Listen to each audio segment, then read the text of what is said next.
ఎలా ఉన్నారు? ఉదయం లెగటంతోనే అనేక ఆలోచనలు, అనేక పరిస్థితులు, వాటిని ఎలా ఛేదించాలి, ఎలా బ్రతకాలి, దేవుడు నాకు ఎప్పుడు విజయాన్ని ఇస్తాడు, నా జీవితంలో ఎప్పుడు ఒక మార్పు వస్తుంది, ఇటువంటి అనేక ప్రశ్నలతో మన రోజును ప్రారంభిస్తూ ఉంటాం కదా. As we all know that our God is a God of victory, He fights our battles. Sometimes God tells us to wait. దేవుడు మనల్ని వేచి ఉండు, లేదా మౌనంగా ఉండవు, లేదా దాక్కో అని అంటాడు. దేవుడు ఎందుకు మనం దాక్కోమంటాడు? ఆయన పెరిగివాడా అంటే కాదు, కానీ కొన్నిసార్లు దేవుడు మనం దాక్కోమంటాడు. మీరు ఎప్పుడైనా చూడండి, బైబిల్లో ఒక వాక్యం ఉంటుంది, బండ సందుల్లో ఉన్న పావురమ అనే ఒక మాట ఉంటుంది. అంటే బండ సందుల్లో ఒక తుఫాను వచ్చినప్పుడు పావురం ఎగరలేదు, ఏ పక్షి కూడా ఎగరలేదు.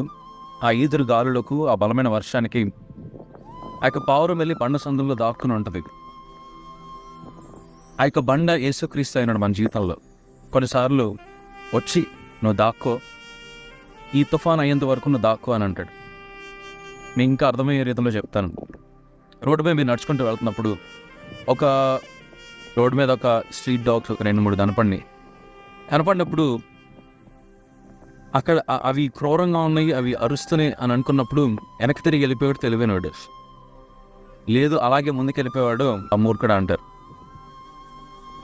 సమస్య ఉన్నప్పుడు కొన్నిసార్లు దేవుడు మనకు పోరాడే సామర్థ్యాన్ని ఇస్తాడు, కొన్నిసార్లు ప్రార్థించే సామర్థ్యాన్ని ఇస్తాడు, కొన్నిసార్లు ఎదుర్కొనేలాగా దేవుడు చేస్తాడు. మన జీవితంలో దేవుడు ఒక్క టైంలో ఒక సీజన్ ఇస్తాడు. కొన్నిసార్లు ఏడుస్తాం మనం, ప్రతిదానికి ఒక సీజన్ ఉంటుంది కదా. అలాగే దేవుడు కొన్నిసార్లు మౌనంగా ఉండమంటాడు మనల్ని. మన ప్రత్యర్థులు మనల్ని ఏమన్నప్పటికీ కూడా, ఎలా ఉన్న అవమానపరిచినప్పటికీ కూడా, ఏం చేసినప్పటికీ కూడా దేవుడు మనల్ని మౌనంగా ఉండమంటాడు. సో ఇశ్రాయేలుని మీరు చూసుకుంటే, వారు ఎదురుగా ఎర్ర సముద్రం, వెనకాల ఫరో సైన్యం, వారు ఏం చేయాలో అర్థం కాని స్థితిలో వారు ఉన్నప్పుడు దేవుడు మోషే ద్వారా ఒక ప్రాఫెసీని వారికి రిలీజ్ చేశాడు. అదేంటంటే, మీరు ఊరకనే నిలిచి ఉండండి, ఈరోజు మీరు చూస్తున్న ఈ ఫరో సైన్యం వారెన్నడూ మీరు చూడాలి.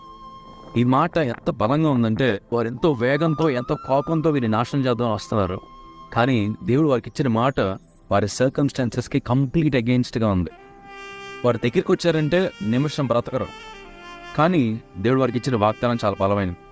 మీరు ఎదురెళ్ళి పోరాడడం అనలేదు, దేవుడు వారితో అన్నాడు, మీరు ఊరక నిలిచి ఉండండి, ఈరోజు మీరు చూస్తున్న ఐగుప్తు సైన్యాన్ని మీరు మరి ఎన్నడూ చూడండి.